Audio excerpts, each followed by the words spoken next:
pronouncing the last name. We practiced that more than what I was going to say today, I think. So that was great. So good morning, everyone. Good morning, SLO. I love being here. Thank you so much for the invitation. I was thinking about the last time we were here. I was here with my colleague, Tom Jones, and it was right after the legislation had passed in September of 2022, and it was just like, no one thought that was going to happen, right? But so much has happened, you know, in the nation, in the world around climate and so forth, and it's just so important to make sure that we are combating, you know, our climate issues and so forth with our clean energy policies and so forth. California is really fortunate to have Diablo Canyon. Diablo Canyon is not only the largest clean energy generating facility in California, but it also powers over 3 million homes and businesses. That is so important. Another great, thing to talk about California, last nuclear operating plant is that it is, the place where over 1,300 people work. It is a great economic engine for our community. Many, many benefits. Not like Kristen in the 40 years of Pacific Wildfire, but we've been out there for 50-some years with a footprint. I've been out there for 30 years, which is just, an incredible place to be.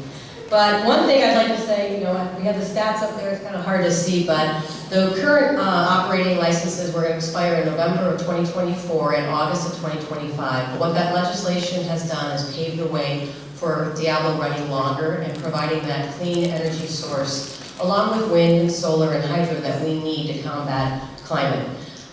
In December of 2023, the California Public Utility Commission did change those dates to 2029 and 2030. So that was just another outstanding step in the direction of keeping Diablo Canyon running. We've been doing a lot out there as far as making sure that we operate longer.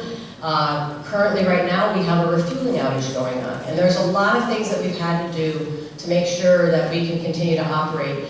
And one thing with that refueling outage is that that's another economic stimulus to this community. We've added over 1,000 temporary workers for over a couple months that are coming to this community. So eating in our restaurants and staying at our hotels and buying things downtown, San Luis Obispo. So that's just been, incredible as far as that. There's great energy out there. There's just an infusion of just a lot of positive activity that's been going on. When we talked at the end of the year in 2022, we were calling it concurrent paths. Jim talked about we've been on a path of decommissioning for 6-7 years and planning for that.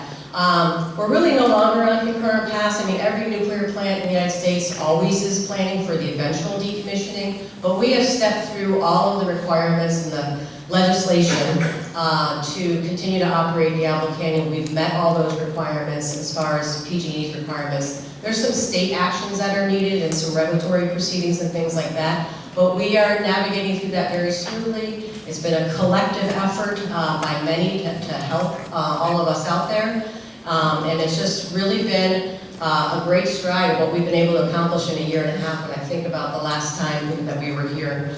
Another question that we get asked a lot, and you might see in the headlines, is we submitted an application for 20 years with the federal government. And I just talked about 2029 and 2030, that's 5 years. We did that because that's what the federal government's process is with our federal safety regulator, the Nuclear Regulatory Commission. And we did that also because that will also maximize the optionality for the state of California. So we're regulated by both the state and by the federal government. So federal government will give us 20 years, but the state can tell us if it's 5 years or if we need a little bit longer, depending on the advancements of renewables and offshore wind and all of that. Another thing we get asked is that, with Diablo running longer, that means offshore wind projects have to stop. Not at all. They need to be going in parallel paths. We need to be launching everything possible to ensure we have a reliable grid, to ensure we can meet the energy policies that are needed for clean energy and combating climate. All the electrification that's going on, the EVs that are out there, and now you're hearing a lot about data centers and how are we going to power that. So maximizing going for a 20-year license helps the state navigate through all of that and what is needed for our grid to make sure we at Diablo Canyon keep at least 3 million homes and businesses powered, because it's such an essential service for human beings. Finally, I'm not sure if it's advancing with me. Oh yeah, we've had lots of visitors. Here's one of them behind us.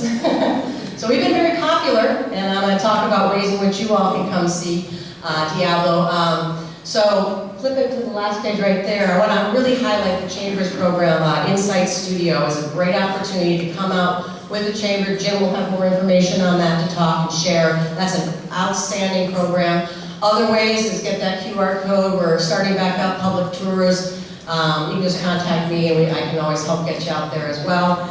And again, I just want to thank you all for the time and the invitation today. I just wanted to share a little bit about the importance of nuclear power with our clean energy goals and how great it is at Diablo Canyon.